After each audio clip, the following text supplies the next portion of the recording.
I thought coming home for the holidays would be a time to reconnect, but when I walked into my childhood home, my room was gone. My parents had sold it, without even telling me. The worst part?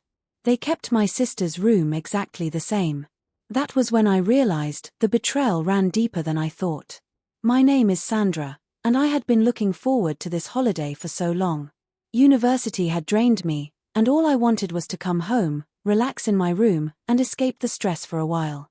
I missed the comfort of being home, the familiar smells, the sounds, and especially the one place where I could finally feel at peace, my room. But when I walked into the house, something felt off. It wasn't a big change, but it was different.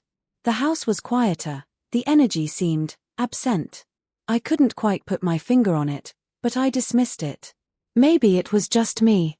Maybe it was the fatigue from my long trip home. I walked toward the staircase, making my way to my room, eager to drop my bags and finally unwind. But as I reached the top of the stairs, I noticed something strange. The door to my room was wide open. I froze for a second. That wasn't right. I was sure I had closed it before I left. I walked over cautiously, thinking maybe Mom had been in there cleaning or something. But when I stepped inside, I felt my heart drop. My room was completely empty. The bed, the furniture, my books, my posters, they were all gone. It was like a ghost of what had once been mine. I stared at the bare walls, trying to comprehend what I was seeing. It didn't make sense. Where had everything gone? I couldn't even hear my own thoughts for a second. The silence in the room was so heavy.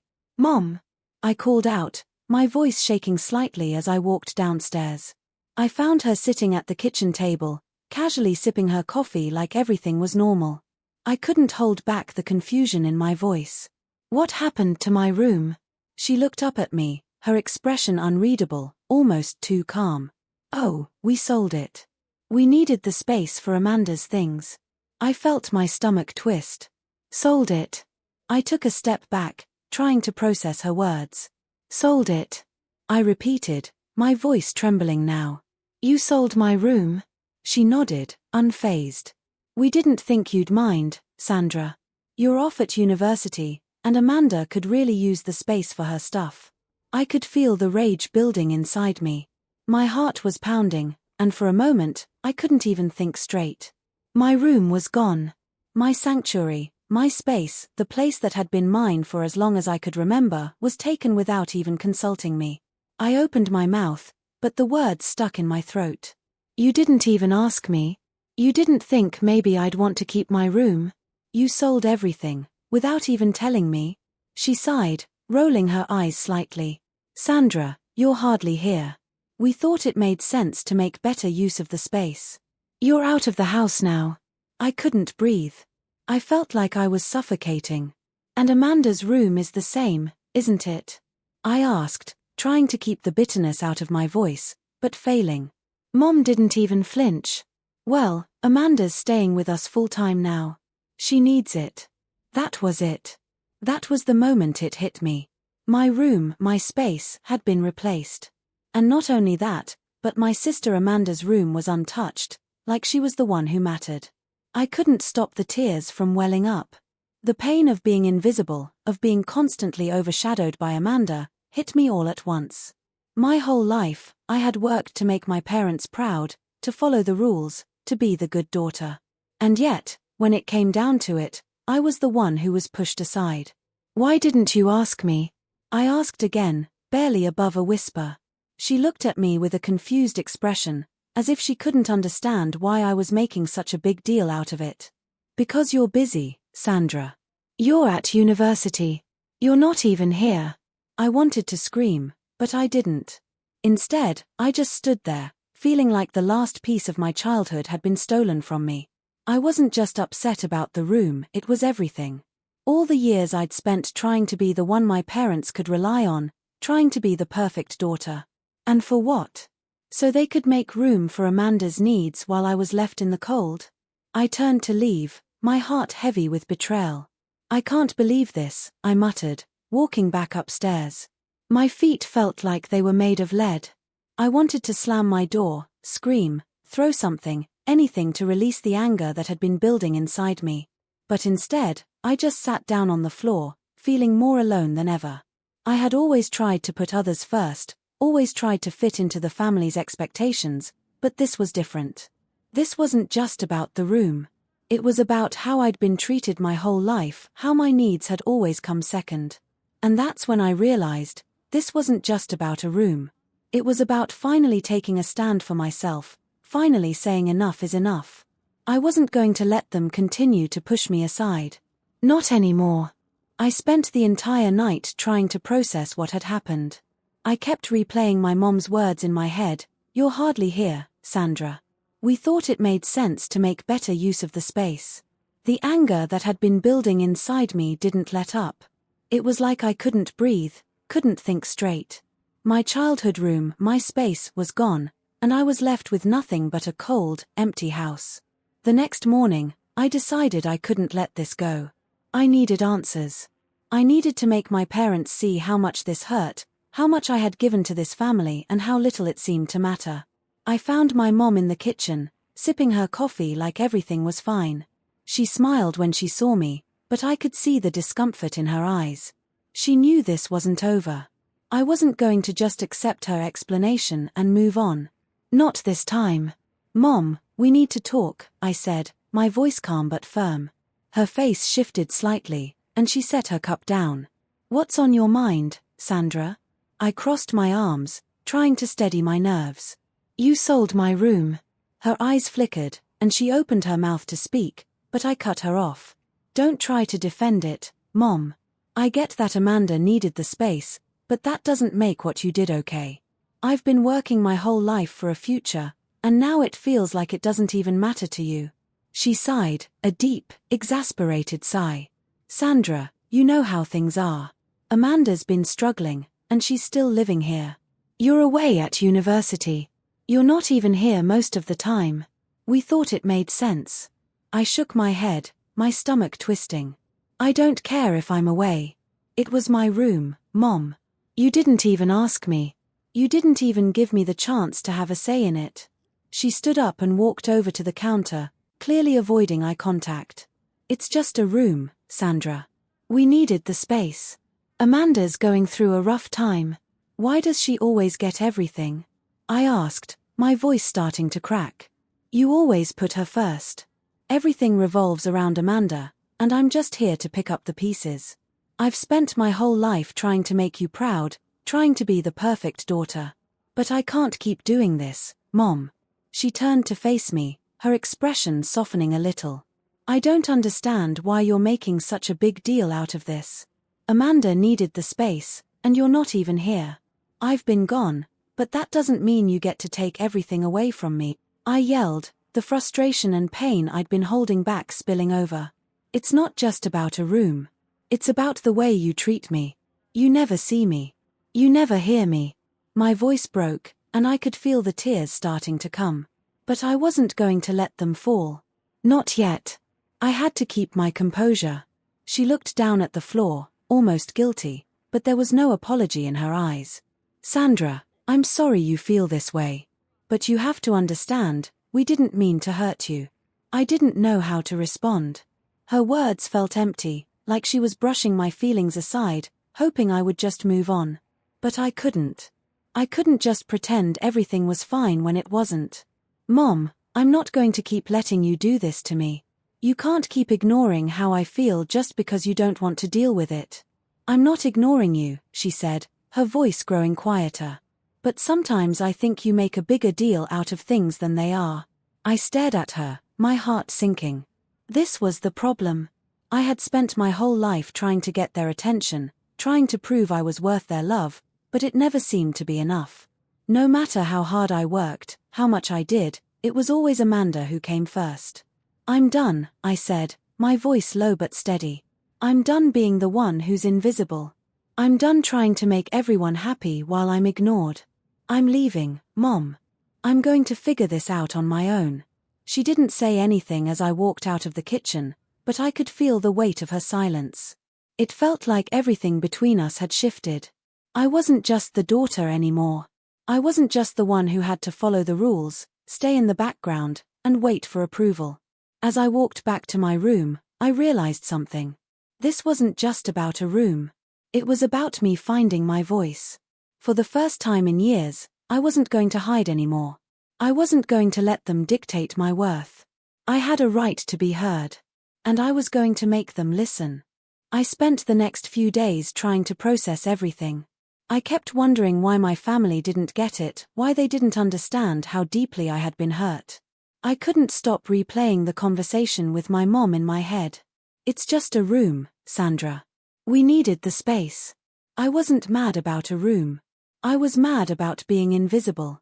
I was mad about the years I'd spent trying to fit into a family that didn't truly see me. All my life, I had worked hard to make my parents proud, but it was never enough. It was always about Amanda. I tried to bury it, tried to focus on my studies, but it wasn't working. Every time I thought about home, about what had happened, I felt sick. I felt like I was losing a part of myself that I'd never be able to get back. It all came to a head when I called Amanda. She'd barely been home since I'd found out about the room. She had this way of pretending like nothing ever mattered, of pretending like she didn't know exactly what she'd done. "Amanda," I said when she picked up the phone. "I need to talk to you." "What now?" she asked, her voice dismissive, as usual. "I'm serious," I said, my heart pounding. "You stole from me. You took my room, you took my future. And now you're acting like nothing happened." She sighed dramatically. "Oh my God, here we go again. I told you, I didn't do anything wrong. I needed that space, Sandra. You were never going to use it." "That's not the point, Amanda," I snapped. "I wasn't even given a choice. You took it from me. And everyone just expects me to accept it." "Well, maybe you should just let it go. It's just a room." Her tone was casual, like she was talking about something trivial. "It's not just a room," I yelled, the frustration building to a boiling point.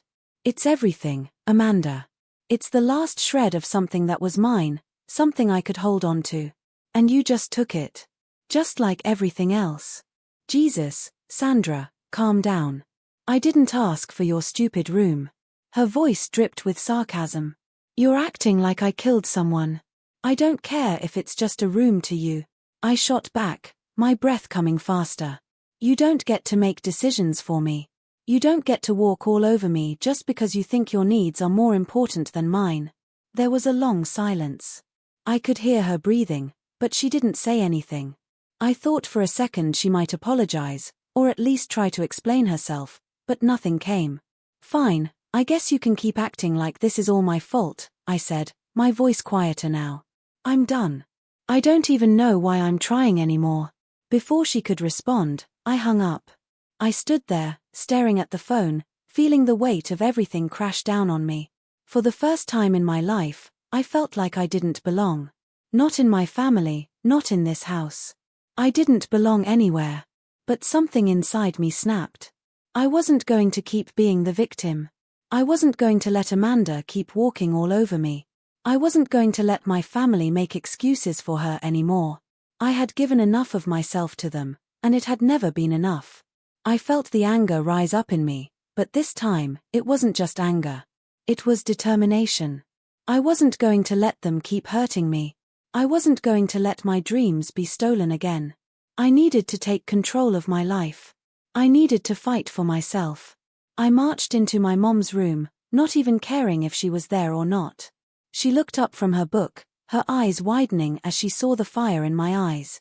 "Mom, I'm done," I said, my voice firm and steady. "I'm done letting you and Dad push me aside. I'm done being invisible in my own family." "Sandra, don't," she started, but I cut her off. "No, listen," I said, my voice louder now. "I've spent my whole life trying to make you proud, trying to fit into this family, but all you ever do is make excuses for Amanda. I've been trying to earn your love, your attention, but it's never been enough. You don't even see me. You only see her. And I'm done with it. I don't need your approval anymore." There was silence. I could see the shock in my mom's face, but it didn't matter. I wasn't going to beg for their attention anymore. "I'm leaving," I said. "I'm going to take control of my life. I'm not going to keep waiting for you to notice me. I've already proven to myself that I can stand on my own." My mom opened her mouth to say something, but I was already walking out of the room. I didn't need to hear anything else. I had made my decision. And for the first time, I felt something I hadn't felt in years: freedom. I left the house that night, knowing I couldn't stay there any longer. The weight of everything, the lies, the betrayal, the years of feeling invisible, had become too much to bear. I didn't know where I was going, but I knew I couldn't go back to that house, not until I had figured things out. I didn't just need space physically, I needed mental space. I needed to break free from the toxic patterns that had defined my life for far too long. The next few days felt like a blur. I didn't know what I was doing, but I knew I was done being the one who kept trying to please everyone. I needed to take control of my life. I couldn't keep waiting for my family to change, to acknowledge me. I started looking for apartments, finding places that were far enough away that I could get the peace I so desperately needed, but close enough that I could still visit my friends. The process wasn't easy. I had never done anything like this before. I had always been the responsible one, staying at home, following the rules. But now, it felt like I was stepping into a new chapter of my life. The first day in my new apartment was both terrifying and exhilarating. I looked around at the empty walls, the sparse furniture, and the silence that filled the space. But for the first time in my life, it felt like mine. It was my space. No one could take that away from me. I was finally taking control of my future. I knew I couldn't avoid my family forever. So, I called my mom. It took me a few days to work up the courage, but I knew I needed to say something. I didn't expect her to change her mind about everything, but I wanted her to understand where I was coming from. "Hi, Mom," I said, trying to keep my voice steady. "I've moved out. I'm not coming back. I need to do this for me." There was a long silence on the other end of the line. I could almost hear her processing what I had just said. "You've really left?" she asked softly. "Yes," I replied. "I can't keep living like this.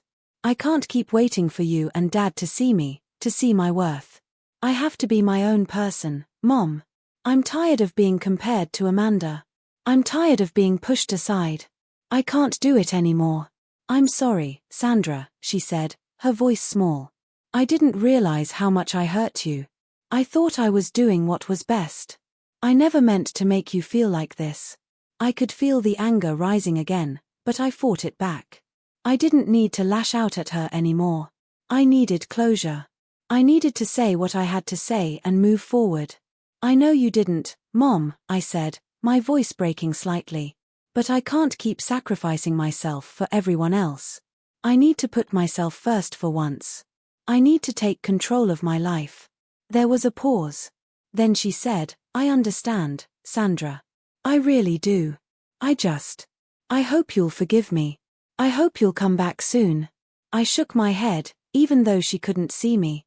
"I don't know, Mom. Maybe one day, I'll come back. But right now, I have to focus on me.